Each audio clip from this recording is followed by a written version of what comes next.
Hey, this is Christopher with another episode of What's Brewing, and today I'm talking about 5 memorable career experiences. Let's roll that beautiful B-roll.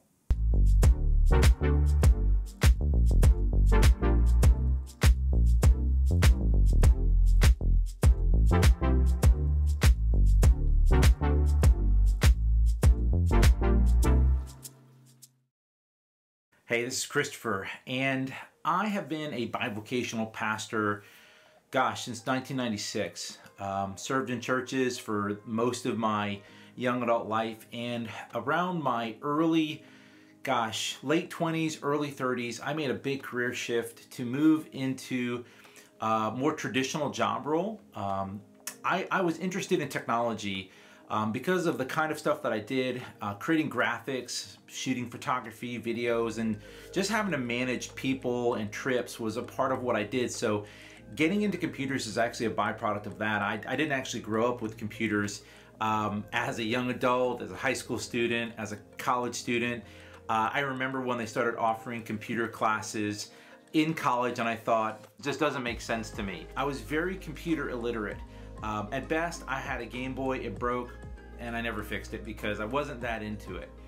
So over the years, that of course changed, and I was around 28, 29 or so, where I started to work for a company called Donna Computer Services, and that's really what got me into doing support services. Really interested, it was fun, it was exciting, it was hard and challenging, and that really springboarded a lot of different opportunities for me in terms of what I could do for a regular job. So let's talk about experience number 1. Neil Tickton is the person who runs these events called Mac Tech Boot Camps.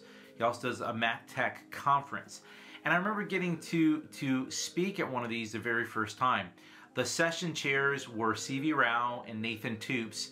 And I had known Nathan from Mac Consulting Group, a local consultancy based in Baton Rouge, Louisiana. And Nathan at that point, I think, had moved to Austin or somewhere in Texas, and was the session chair. And when I applied, he reached out, we knew each other, and he very generously allowed me to speak.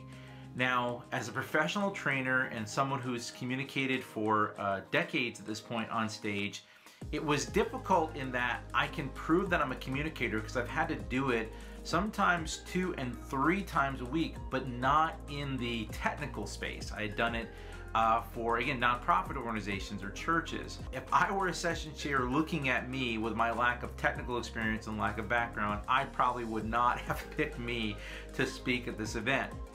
Having said that, I also was scared out of my brains. I was not sure that I was going to sit in front of an audience of folks who'd probably been in IT longer than I had and communicate a concept to them.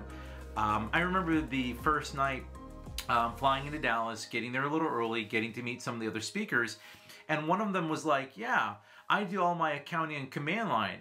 And I'm thinking to myself, sure you do. That's totally normal. I use an app, but yeah, why not go to the terminal to do that? And thinking, am I the only one here who feels so deficient about this? And is this normal? Is this, wow, did I really get in over my head? Because is that where the normal person is? Now I'll tell you after years later, no, that's probably a very niche person who is doing that. Cool that they could do it. That's not the norm, but at the time I didn't know that. So like my anxiety level went from like a 10 out of 10 to like a 50, because I'm like, oh my goodness, what I'm gonna do. Nathan was incredibly generous. He was very kind, gave me some encouraging words. I spoke that day, and he told me after I got off the stage, he was like, a Mac revival. And I said, well, I guess that's a good sign. I think I did a good job. And I would be able to do more of those conferences and even be on their curriculum council for a few years. Neil is a visionary. He really understands where the Mac community is and where it's going, and really has a good sense of what we need to hear in the heartbeat of the community. So I'm very thankful for Neil allowing me to be a part of those events. They did springboard me into some other opportunities I'll talk about in just a second. Experience number 2. These days, Apple has a very well-rounded ecosystem of products that can be managed by something called mobile device management, or MDM. Now, MDM has come a long way. The idea of Mac management is not necessarily new, but the idea of MDM very much was. And one of the ways that you can deploy settings to a device is through something called a configuration profile, which is simply a file with XML, extensible markup language. It's a language that we can use.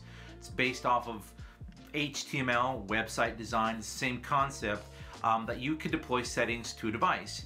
Now, if you had talked to me about 10 years ago, all of this, as I'm explaining it to you, if you're a technical person, know exactly what I'm talking about.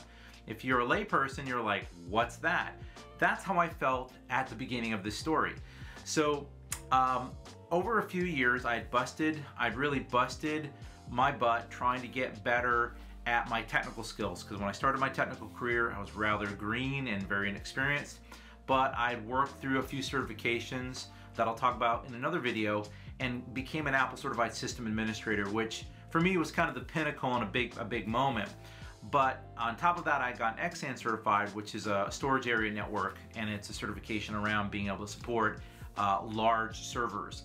So I had attained both of those, and an event came up within the Apple Consultants Network to go to this, I don't want to say it was a beta class, but this sort of experimental class that they were putting on for high-level admins, and only 10 folks were allowed to go. And so as soon as it was announced, I signed up.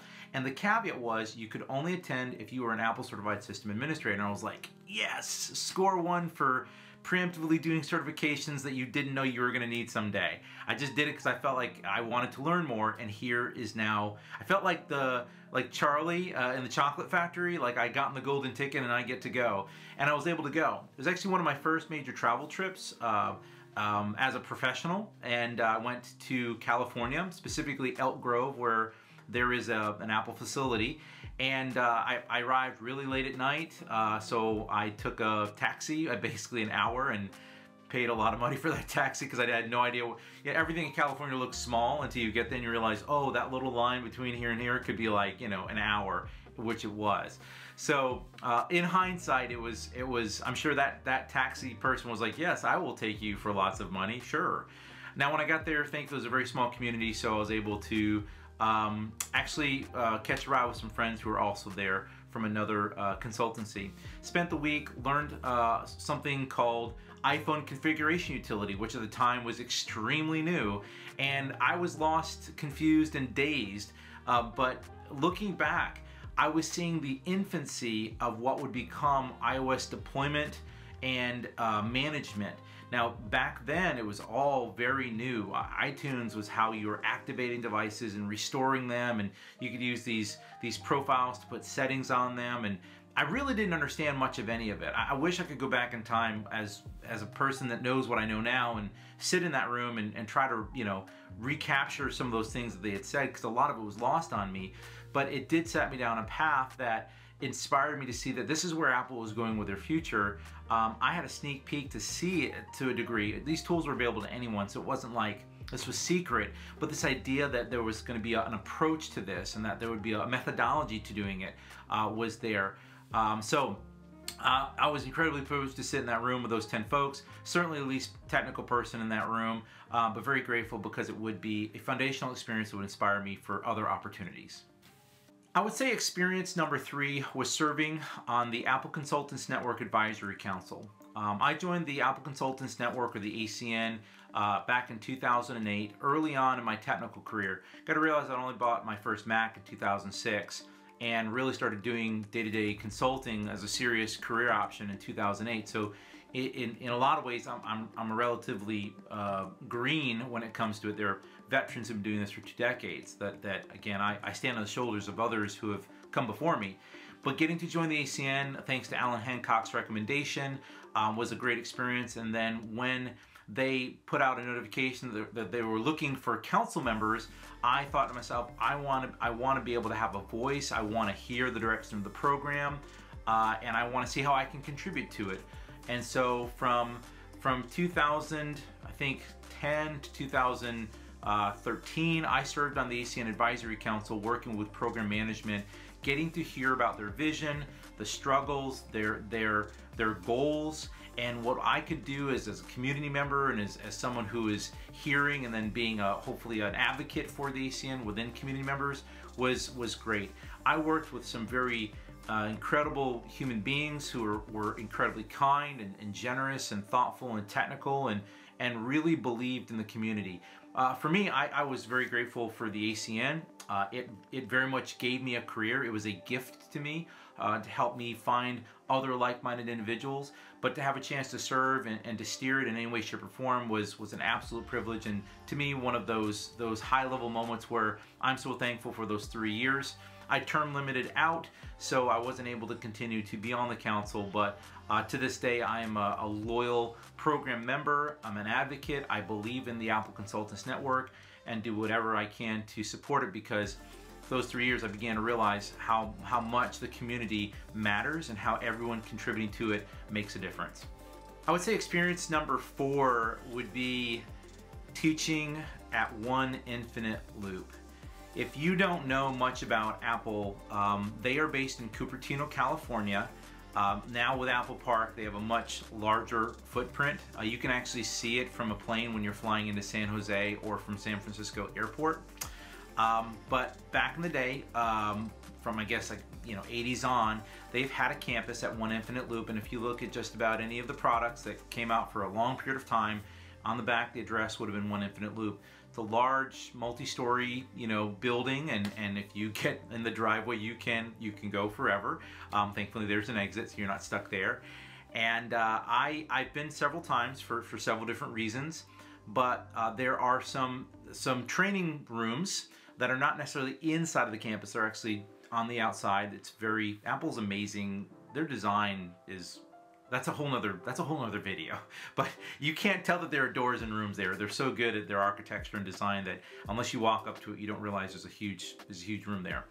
Anyway, I was able to teach iOS deployment classes for the Apple Consultants Network to help other members to learn about deployment or meet their yearly certification requirement.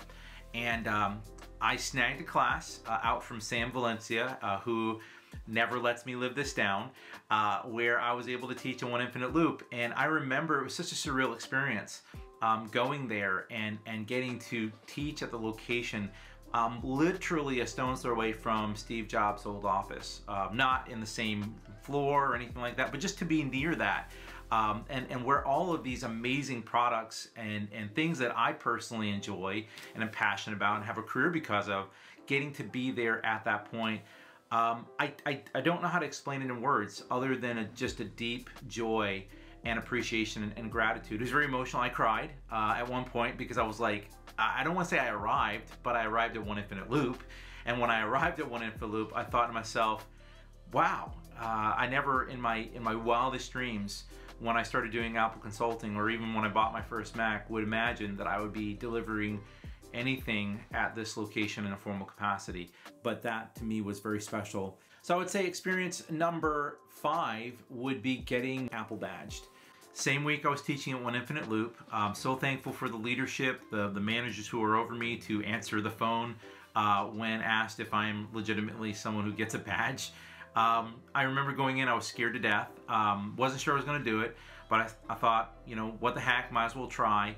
And I went in, and it was, like any other badging process. I mean, it's just a badge, right? But for me, as someone who has been a fan of Apple and who's appreciated the byproduct of all that hard work and even delivering services on Apple's behalf for years, you understand that that company is made up of some incredible, hardworking, smart, talented individuals.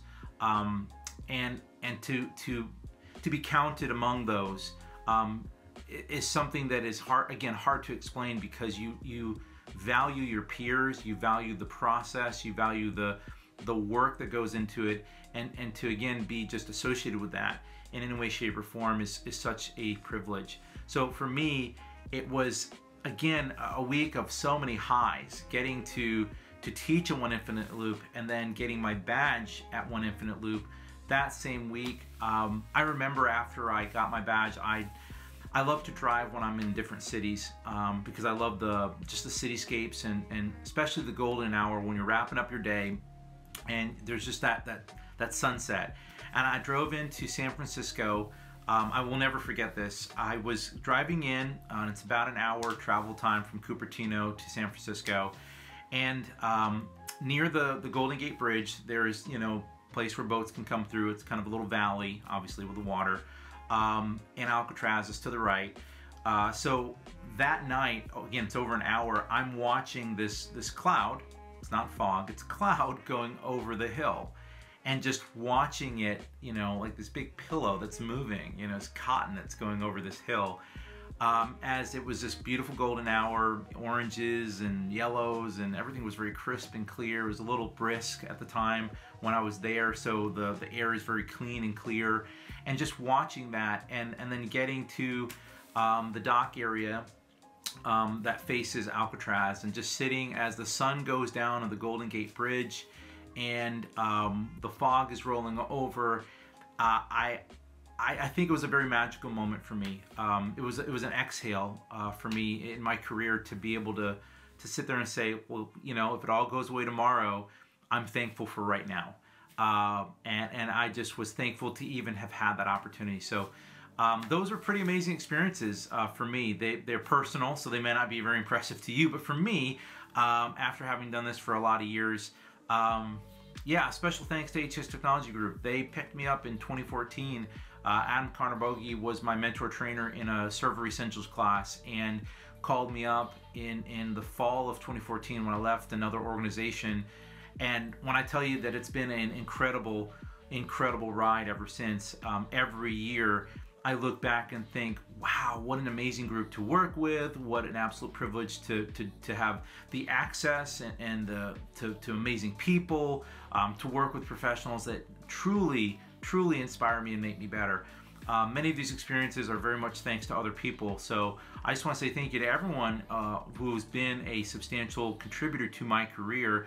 I am deeply grateful to you for giving me each opportunity, because without your belief, I would not be where I'm at. I've struggled with fear my entire life and anxiety, and I'm sure many others do, but going along this route wouldn't have been possible if I hadn't had the kind of encouragement, the love, the support from my family and from my industry peers. It's made the difference and helped me, who is, I would arguably say, unimpressive, be able to do some things that I look back and think, that's impressive, knowing who I am and what I'm made of. A lot of those successes are due large and in part to the people that have been there, who have been holding me up the entire time, picking me back up when I fall, and pushing me when I didn't want to move forward. Thank you so much for that. So these are 5 memorable career experiences.